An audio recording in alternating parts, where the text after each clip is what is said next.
Bonjour à tous. Ilupa lolboman, Wekio, Akumazotfika, tout le monde bien?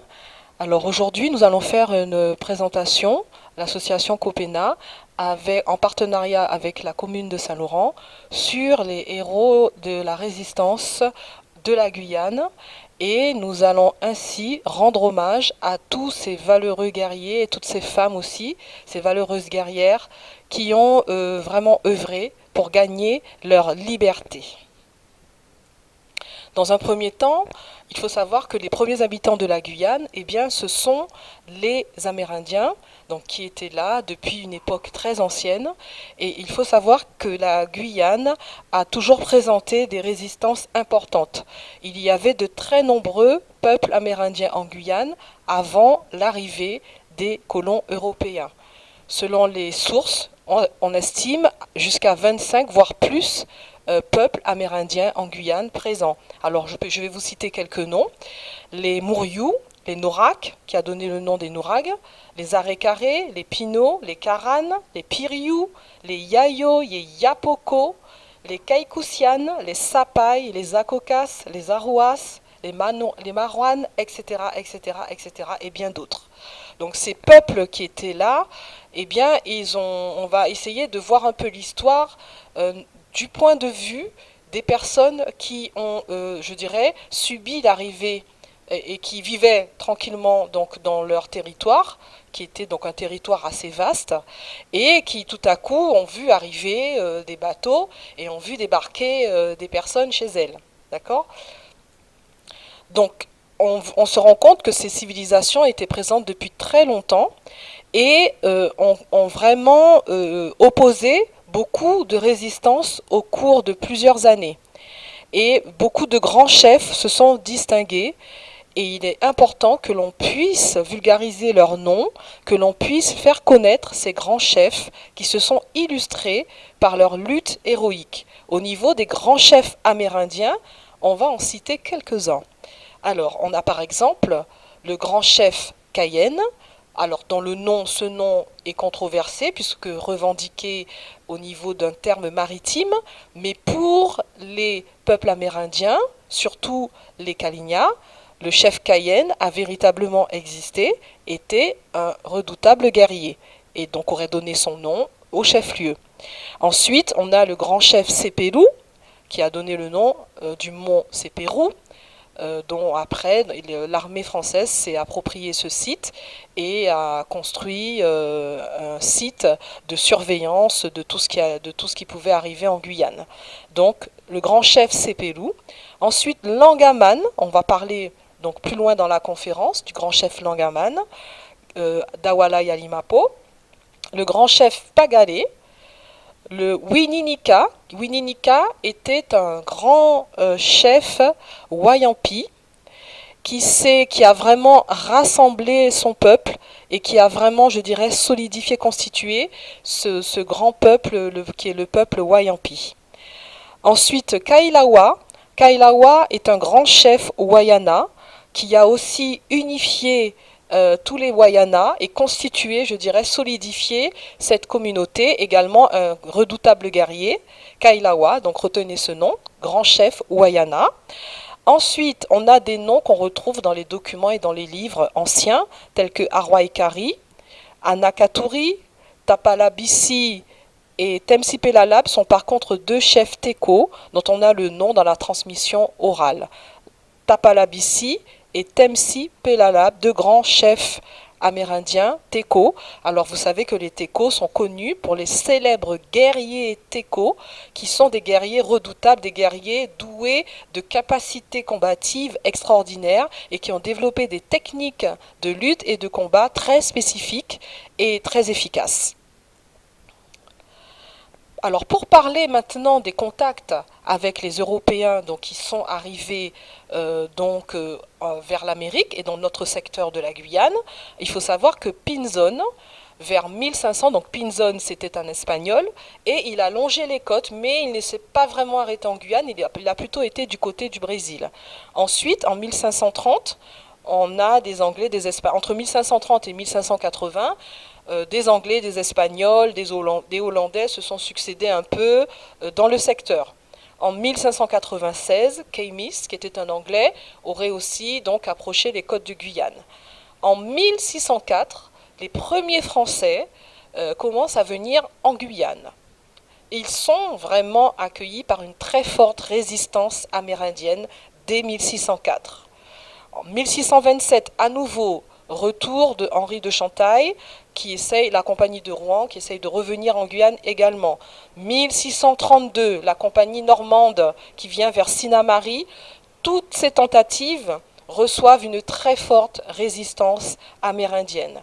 Les Amérindiens repoussent un peu tous ces colons qui essayent de venir en Guyane. Et c'est ainsi que la Guyane, à l'époque, avait entre guillemets une mauvaise réputation, mais c'était lié au fait que les Amérindiens ne se laissaient pas faire. En 1643, et de 1643 à 1645, les Français s'installent à Cayenne.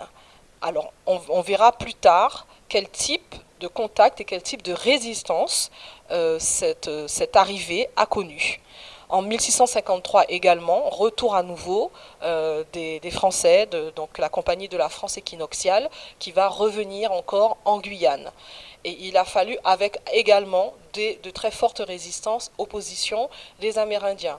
Et il a fallu un retour à nouveau en 1664, où là, la démographie amérindienne avait diminué à cause des maladies amenées avec ces arrivées successives, à cause des guerres, et donc le nombre d'Amérindiens avait très fortement diminué. Et en 1664, les Français parviennent à commencer à s'installer en Guyane.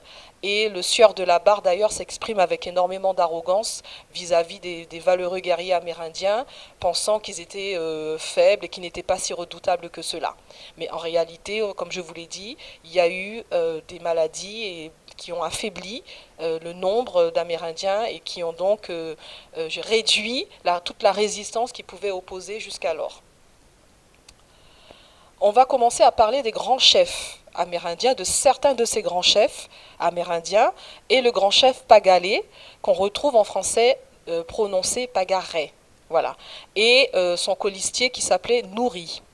Alors, ça se passe en 1643, et je vous ai dit que les Français sont revenus à nouveau avec la compagnie de Rouen et un colon français tristement célèbre qui se dénomme Poncet de Brétigny. Il s'installe dans le secteur de Sépélou. En mai 1645, Poncet de Brétigny arrête deux Amérindiens qui vont s'échapper. À ce moment-là, il part à la recherche de ces Amérindiens qui se sont échappés. Et il faut savoir que ce Poncet de Brétigny était tristement célèbre parce qu'il menait beaucoup de pillages, il était extrêmement violent, y compris même avec ses congénères. Et donc il était tristement connu à l'époque et pas apprécié du tout. Les Amérindiens ont mené une contre-attaque contre Poncet de Brétigny et arrivés sur une rivière, ils ont une salve de flèches, de flèches qui ont été lancées et en direction donc de Poncet de Brétigny. Alors bien entendu, Pagalé n'était pas seul, c'était un groupe et ils ont ainsi mis fin à cette période de colonisation qui concernait 1643 à 1645. On va parler encore d'un autre grand chef qui était plutôt dans le secteur de Kourou, et ça se situe en 1653, c'est le grand chef Pepora. Alors lui, Pepora, il n'aimait pas du tout les Français qui avaient enlevé son équipier qui s'appelait Sandré, qui était le nom d'un aussi, donc c'était son frère Sandré. Et donc Pepora aussi était tombé amoureux d'une magnifique femme Palicourt, qui était dite à l'époque la plus belle femme de la Guyane. Mais il se trouve que le feu Brétigny avait récupéré cette femme. Et donc Pepora était vraiment en colère après ces colons français. Et il a donc mené aussi des offensives contre ces colons français qui avaient récupéré la femme dont il était tombé amoureux. Et il a tout fait pour lui pouvoir récupérer cette femme aussi. Le grand chef Bimon et son gendre Apoto en 1653. Alors, il se trouve que les Français sont revenus pour coloniser la Guyane. Et le 24 février 1653, il profite d'une réunion des chefs amérindiens dans un secteur pour aller attaquer donc le village de Bimont. Les Amérindiens n'ont pas du tout apprécié cette attaque et de mai à juillet 1653, les guerriers Kalinia vont organiser une contre-attaque absolument extraordinaire, structurée et très organisée. Et le 27 décembre 1653, les Français sont obligés de partir de la Guyane, sont chassés de la Guyane et s'enfuient donc le 27 décembre 1653. Bimont est décrit comme étant un chef ingénieux et très habile. On va se déplacer vers l'ouest et parler du grand chef Langaman. Lui, Langaman, était dans le secteur d'Awala-Yalimapo. On est en 1665. Le grand chef Langaman réunit donc il y a les Anglais qui débarquent et il va en fait réussir à faire l'unité de tous les habitants qui sont dans le secteur pour pouvoir combattre les Anglais qui ont débarqué à Awala et qui essayent d'envahir la Guyane à nouveau. Donc les guerriers Kalinia vont s'organiser et vont réussir à défendre leur territoire contre cette invasion anglaise. Il est important de souligner qu'avec ces arrivées successives d'Européens qui avaient envie de trouver des terres et d'exploiter des produits, les Amérindiens ont été les premiers à être réduits à l'esclavage. C'était le fameux commerce de bois rouge. Et il faut savoir qu'en Guyane, en 1685, 46% des habitations contenaient des esclaves amérindiens. Ce nombre va diminuer dans le temps et arriver jusqu'à 6% et voire après diminuer au fur et à mesure que l'on avance dans le temps. Il faut savoir que les Amérindiens repartaient dans leur village et aussi se révoltaient. Donc en fait, on va maintenant parler des stratégies de résistance des Africains et des Afro-descendants. Alors contrairement à ce qu'on a l'habitude d'entendre, il y a eu en réalité beaucoup de résistances en Afrique. Il y a eu des résistances sur les bateaux, il y a eu des résistances sur les habitations, et il y a eu beaucoup de révoltes et de marronnages, de grands marronnages et de grandes révoltes. C'est ce que l'on va voir maintenant. Alors, pour les résistances en Afrique, c'est important d'en parler pour sortir d'une image dénigrante vis-à-vis donc des ancêtres africains. Il faut savoir qu'il y a eu, comme toute situation de guerre, de la collaboration, de la soumission, mais il y a eu aussi beaucoup de résistances. Et c'est vrai qu'on parle très peu des résistances qui ont commencé depuis l'Afrique. Les résistances africaines ont été importantes et il faut savoir que les premiers rois, tels que le roi Nana Badou du Ghana, eh bien, il s'est révolté contre les négriers hollandais et d'ailleurs il a été pris et il a été décapité. Le roi Almani de la Sénégambie, lui, a vraiment juré de faire la guerre aux négriers. Le célèbre roi Amador du Sao Tomé, qui en 1595 a mené une résistance pour lutter donc contre ce phénomène de la réduction des razzias négrières et de la réduction à l'esclavage, le roi Amador du Sao Tomé a résisté à l'esclavage. Les peuples Sonenke et Mandingue se sont unis et coalisés pour lutter contre les bateaux négriers que les Européens envoyaient. Voilà encore beaucoup d'autres phénomènes de résistance qu'on ne va pas pouvoir avoir le temps de citer dans l'intégralité, mais c'est juste pour vous dire qu'il y a eu aussi des bateaux, par exemple, qui ont été attaqués même depuis les côtes, et véritablement, la résistance a été importante tout au long de ce phénomène qui a été, rappelons-le, extrêmement long, et qui a concerné donc 400 ans, donc il y a vraiment une période très longue, mais tout au long de cette période, il y a toujours eu des résistances de la part des Africains depuis l'Afrique. Un autre type de résistance qui concerne cette fois-ci donc la Guyane directement, ce sont les résistances qu'on a qualifiées de résistances fluviales. Donc ça veut dire que c'était prendre sa liberté en partant par le fleuve.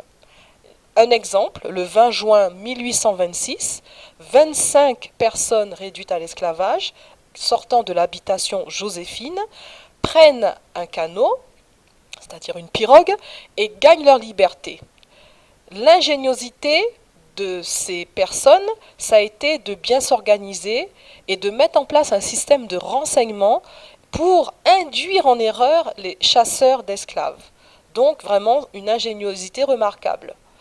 Un autre cas de résistance fluviale, le 31 mai 1830, 13 personnes réduites à l'esclavage de l'habitation d'Iscan, sur la Cunamama, 7 femmes, et des femmes et des hommes et des enfants, ils partent et en fait, ils gagnent à bord d'une embarcation Trinidad et ils ont même réussi à se munir d'une voile. Donc là, c'est vraiment un exploit extraordinaire que l'on ne peut pas passer sous silence, que de pouvoir à bord d'une embarcation rejoindre Trinidad qui est quand même assez loin des côtes guyanaises.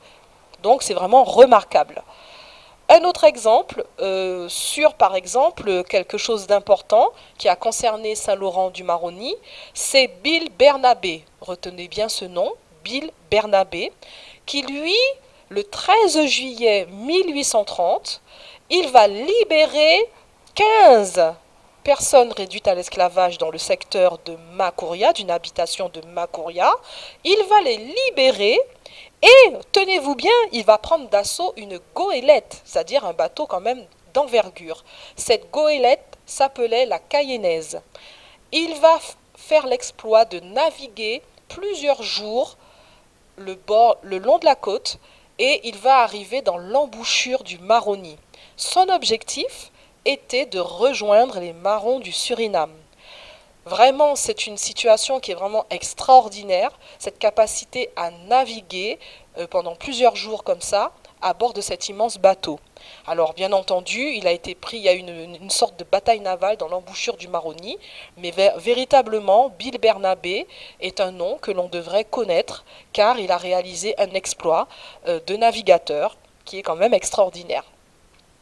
Il faut savoir que le marronnage faisait l'objet de préparations minutieuse. Donc il y avait plusieurs types de marronnage. Il y avait le petit marronnage qui était sur une durée assez courte, mais qui était peu préparé, et le marronnage qui durait beaucoup plus longtemps et qui faisait l'objet d'une préparation minutieuse et importante et très ingénieuse. La préparation, c'était par exemple de mettre de côté des outils, de mettre de côté des graines, des bâtons de manioc, etc., etc., de préparer des vivres. C'était toute une préparation qui était importante pour pouvoir partir plusieurs jours avant, par exemple, d'arriver sur le camp de marronnage. Il faut préparer des armes, il faut préparer des outils, et jusqu'à préparer également de quoi se soigner, puisque sur des camps de marronnage, on a retrouvé des seringues. Donc c'est pour expliquer véritablement l'ingéniosité, la préparation et vraiment l'intelligence avec laquelle les marrons préparaient la construction et l'élaboration de leur plan de liberté. Des résistances continentales qui font l'objet vraiment d'actions très concrètes, telles que par exemple des luttes armées.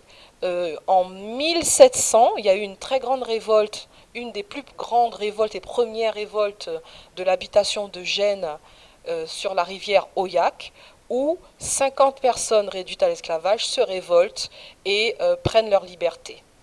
Véritablement, il y a des leaders qui sont audacieux, tels que par exemple Clément, sur l'habitation Wanari, âgé de 50 ans. Eh bien, il part plusieurs fois en marronnage et il faut savoir qu'il a une très grande influence, un charisme auprès des autres personnes réduites à l'esclavage, et il ose même demander son affranchissement et menace le maître qui s'appelait Lagrange. D'autres exemples de stratégie, comme Jean-Pierre. Jean-Pierre, lui, c'était quelqu'un qui était en train de préparer et de conscientiser les autres. Il était âgé que de 26 ans et il faisait des réunions secrètes pour conscientiser et préparer les autres à gagner leur liberté. Il s'appelait Jean-Pierre et il était âgé de 26 ans seulement. Au niveau de la vie sur les camps de marronnage, c'est très important de voir à tel point nos ancêtres ont développé de l'ingéniosité. Et en Guyane, il y avait toute une préparation Et on aidait par exemple les personnes qui venaient d'arriver, on les aidait à faire leur abbati. C'était la notion de solidarité. Il y avait des valeurs très importantes. La solidarité pour aider la personne qui vient d'arriver, qui vient d'être libre, à faire son abbati. Des valeurs importantes qu'on devrait retrouver aujourd'hui. Au niveau des tenues, nos ancêtres fabriquaient leurs propres tenues. Donc ils cultivaient du coton. Le coton était filé par les femmes et tissé par les hommes. Ensuite, bien entendu, il peut y avoir de la teinture avec du roucou. D'accord? Au niveau de l'alimentation, les marrons faisaient leur propre huile. Comme aujourd'hui, la communauté Bushinengue continue à le faire. Mais il faut savoir qu'en Guyane, les marrons de Guyane faisaient également leur propre huile pour cuisiner, telle que par exemple l'huile de maripa. D'accord, qui était faite. Pour faire leur sel, ils faisaient le sel à partir de des feuilles de palmier qui étaient grillées et qui ont un goût salé. Et c'est ainsi qu'ils faisaient leur propre sel. Ensuite, au niveau des techniques de chasse et de pêche, c'était des techniques qui montrent qu'il y a eu des solidarités avec les Amérindiens, puisque c'est à peu près les mêmes techniques de chasse et de pêche, y compris par exemple la pratique de la nivrée, qui était faite aussi par les marrons. Donc c'était important de comprendre un peu tous ces phénomènes de solidarité qu'il y a eu entre les communautés. Et les marrons de Guyane faisaient également du kachiri et du vikou, donc c'est des boissons. Au niveau de la spiritualité, c'était très important et on verra plus tard que certains marrons allaient jusqu'à continuer à honorer leurs dieux africains. La localisation des villages de marronnage était très importante, très souvent situés, dissimulés derrière des collines ou des montagnes. Il n'était pas facile d'accès, c'était assez loin, et près d'une source d'eau, donc d'une crique, d'une rivière, pour pouvoir bien entendu bénéficier de l'alimentation en eau. Ces villages étaient dissimulés et pas faciles à trouver. Les itinéraires pour arriver au village étaient cachés. Souvent, les chefs qui venaient libérer d'autres personnes réduites à l'esclavage ne montraient pas le chemin tout droit. Ils faisaient exprès de faire des détours pour qu'on ne puisse pas les trahir et qu'on ne puisse pas retrouver facilement le village de marronnage. Les marrons aussi avaient une sorte d'éthique guerrière. C'est très important. Il ne fallait pas qu'ils trahissent. Donc il y avait un petit carbet d'accueil, et dans ce carbet d'accueil, il fallait jurer de ne pas dénoncer les autres, et c'était ce qu'il fallait jurer pour arriver après être mené dans le véritable village de résistance. Les techniques de guerre étaient importantes, et on a un schéma historique qui montre la complexité des techniques de combat des marrons. C'était pas, ils se laissaient pas faire, et ils avaient de véritables stratégies guerrières et également des stratégies et des techniques de combat qui peuvent se rapprocher de véritables arts martiaux. On va parler maintenant de quelques chefs héroïques et qui ont montré vraiment des stratégies d'affrontement armé direct, telles que par exemple Adom, Georges, Charlemagne, Évariste, Cupidon, qui sont de grands guerriers et qui ont été attaqués par le détachement de Victor Hugues et qui sont morts lors de cette attaque. Donc ça prouve qu'il y a eu de véritables affrontements guerriers, affrontements armés. On a également le nom de l'Éveillé, de Georges, de Paulin, etc. C'était des lieutenants d'un des grands chefs qui s'appelait Simon et qu'on verra par la suite. Adom également, c'est un nom qu'il faut retenir. Adom était dans le secteur de Tonnet-Grande et c'était également un très très grand guerrier qualifié de féroce par les colons de l'époque. Les formes de résistance, donc on a vu, il y a eu beaucoup de résistances, des résistances en canot, en bateau, en pirogue, etc. Le 25 esclaves de l'habitation Joséphine partent en marronnage en prenant le canot de leur maîtresse. Voilà un exemple qui est très important. Donc voilà, on a vu un petit peu toutes les formes de marronnage et de résistance. Maintenant, nous allons voir les grandes figures du marronnage, les grandes figures de la résistance. C'est-à-dire de grands personnages qui ont lutté pendant longtemps pour leur liberté. Le premier exemple que je vais donner, c'est Gabriel. Gabriel était amérindien ou métis. Et lui, il est parti en résistance en 1712. Il a fait 6 années de résistance. Il crée un grand village sur l'Oyac avec 15 personnes qui étaient réduites à l'esclavage, qui se sont donc libérées. Et ces 15 personnes étaient des Amérindiens et des Noirs. Ça prouve la possibilité et le fait qu'à tout moment, les Guyanais ont été capables de s'unir et dans la solidarité, eh bien, la liberté a duré plus longtemps.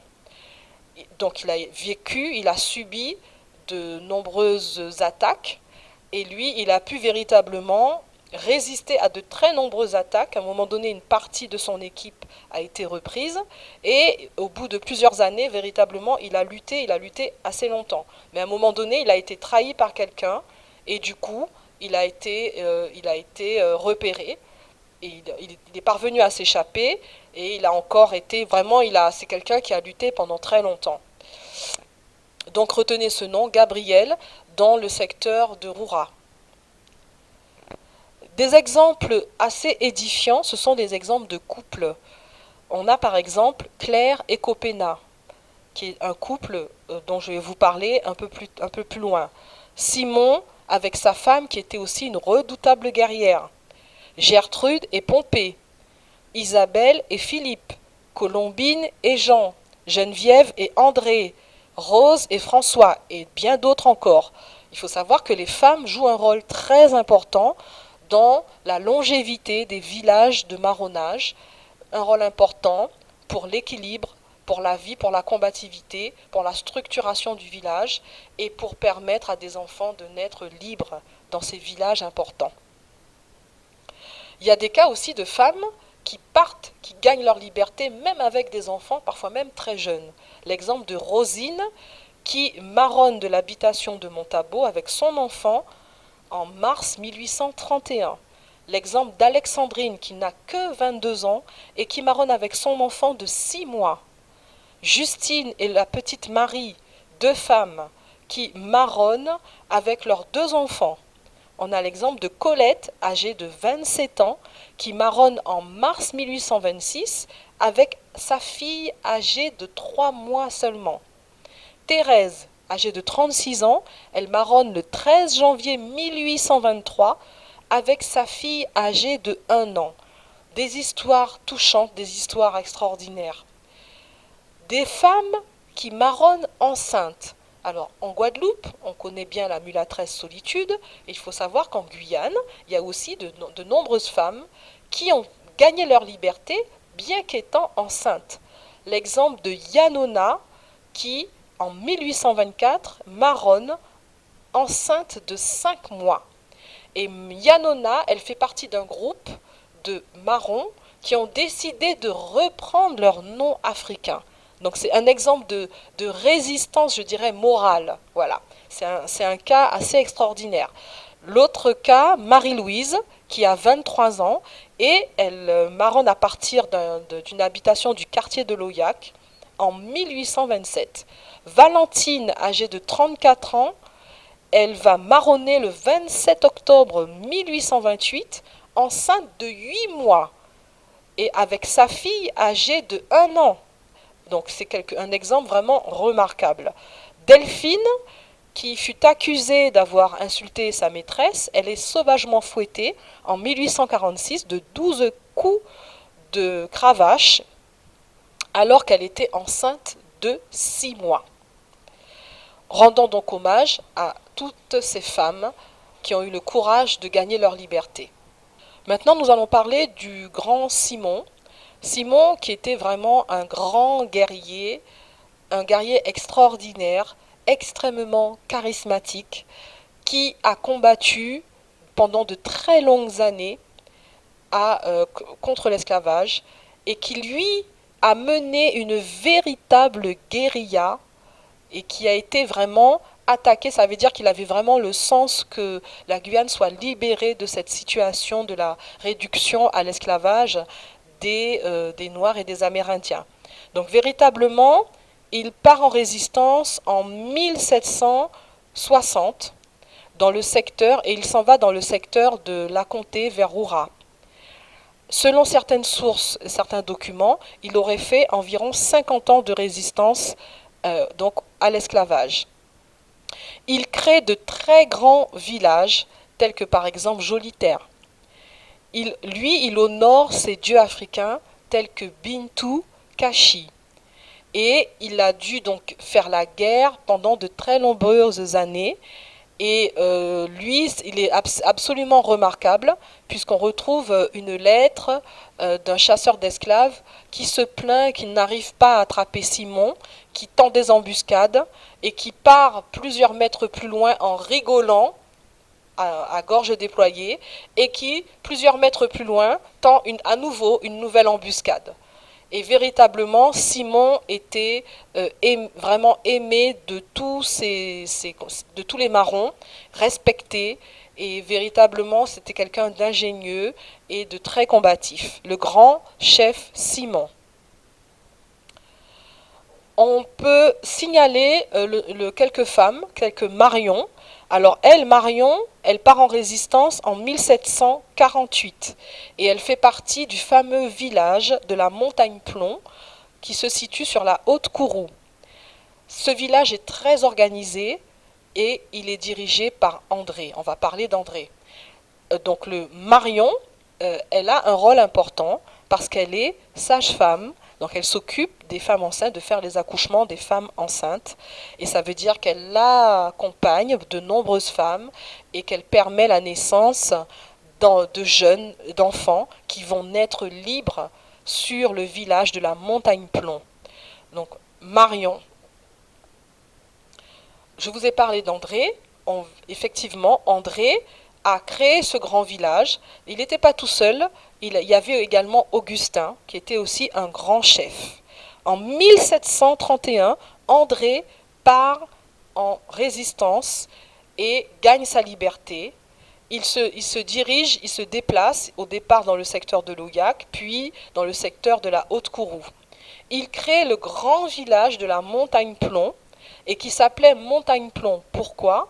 Parce que les guerriers utilisaient des petits cailloux pour servir de munitions pour pouvoir se défendre quand il y avait des attaques. D'où le nom du village de la Montagne Plomb.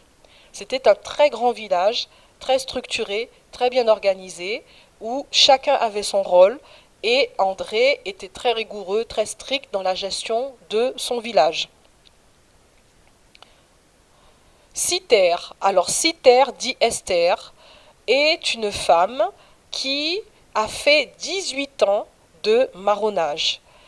Elle a résisté aux milices de Kerkhove, qui était un chasseur d'esclaves, et Cythère rejoint le groupe de Pompée sur le site de Trasbiche. Elle rencontre son compagnon qui s'appelait Virgile. Ensemble, ils vont avoir un enfant qui s'appelle le petit Séraphin. Voilà des exemples très touchants de couples qui ont œuvré ensemble pour gagner leur liberté. Et 18 ans de résistance à l'esclavage, c'est quelque chose d'absolument remarquable. Pompée, alors lui, Pompée, c'est un des grands chefs du marronnage en Guyane. Pompée part en marronnage en 1802. En 1802, il décide, avec tout un groupe, de créer plusieurs grands villages. En 1802, c'est la tentative de rétablissement de l'esclavage par donc Napoléon qui envoie des Victor Hugues rétablir l'esclavage en Guyane. À ce moment-là, il y a eu, bien entendu, les Africains réduits à l'esclavage ne se laissaient pas faire et ils ont décidé de se révolter et de gagner leur liberté. C'est donc le cas de Pompée. Pompée a vraiment été héroïque et très ingénieux parce qu'il a pu véritablement résister à de très nombreuses tentatives d'attaque. Il a pu créer de très nombreux villages, tels que par exemple Trascouleuvre, Courimois, Maripa. À un moment donné, il a croisé le grand chef Simon et il a continué sa route. L'ingéniosité sur les villages de marronnage, c'était de créer des maisons avec des parois amovibles. En cas d'attaque, on pouvait se replier. Il y avait vraiment toute une organisation très intelligente qui permettait de résister de très longues années. Gertrude, qui est la femme de Pompée et qui a fait également 20 ans de résistance à l'esclavage, puisque c'était la compagne de Pompée. De la même façon, c'est en 1802 qu'elle part en résistance et elle se retrouve dans le secteur de la comté. Femme jock, femme importante, femme qui accompagne, qui contribue à la réussite et à cette longévité de la résistance à l'esclavage. Une femme combattante. Linval, et attention, alors Linval, il part en résistance en 1822 dans le secteur de l'Aproaco. Et lui, il pratique une véritable guérilla contre les colons. Avec attention, il forme un groupe qui est très actif. Linval, lui, il est doté d'une personnalité extraordinaire, il est très charismatique. Et le fait absolument extraordinaire, c'est qu'il parvient à se libérer de ses chaînes à plusieurs reprises. Ça veut dire qu'il avait une force surnaturelle et à plusieurs reprises, il a été pris, il s'est libéré, il a réussi à casser ses chaînes avec sa propre force, qui n'était certainement pas que physique, qui était aussi certainement une force intérieure. Et lui, vraiment, Linval avait ce pouvoir de canaliser aussi l'énergie de l'ensemble de ces personnes qui étaient réduites à l'esclavage. Et Linval était ce qu'on dit un nègre de pelle. Alors, il y a des sites en Guyane qui ne sont pas valorisés et qui sont importants. Donc, ce sont les canals, on appelle le canal de la Crique Fouillée, le canal Roi, etc. Donc, ce sont des canaux, quand vous allez les voir, ils ont l'impression d'être naturels, mais ils sont totalement rectilignes. Ça veut dire qu'ils ont été creusés à main d'homme. Le canal Roi fait 7 km. Imaginez-vous la difficulté et les personnes qui sont mortes pour pouvoir construire ce canal. Voilà un peu donc hommage rendu à Linval. Marie-Claire est une personne réduite à l'esclavage qui était sur l'habitation Mondélis, qui était la propriété de Jean Vidal, l'habitation Mondélis. En 1840, cette dame âgée de 60 ans, mère de 11 enfants, décide de ne pas accepter de répondre au régisseur. Et à ce moment-là, elle refuse, donc elle reçoit 5 premiers coups de fouet, elle se rebelle, elle est à nouveau fouettée 9 fois, plus elle ne répond pas, elle continue, ça continue, 29 coups de fouet. Et donc ça veut dire qu'elle a osé un peu rompre le système, c'est une forme de résistance également, même si ce n'est pas du marronnage. Et Marie-Claire a décidé d'aller porter plainte à Cayenne, donc elle s'est rendue à Cayenne pour porter plainte contre ce régisseur. Marie-Claire, donc il aurait pu avoir par exemple sur ce site une petite plaque en l'hommage de Marie-Claire. Lovinsky, alors là c'est une forme de résistance et de marronnage qui est originale et qui est assez remarquable. Elle montre l'esprit, je dirais l'esprit d'entreprise des marrons. Lui, il a fait 15 ans de résistance, donc Lovinsky, et il part de l'habitation La Jamaïque. Il crée un très grand camp de résistance qui s'appelait Si vous pouvez. Ensuite, il crée un deuxième camp de résistance qui s'appelle Pas la peine, sa affaire finie. Lovinsky a été vraiment remarquable parce qu'il avait mis en place de très grandes rizières.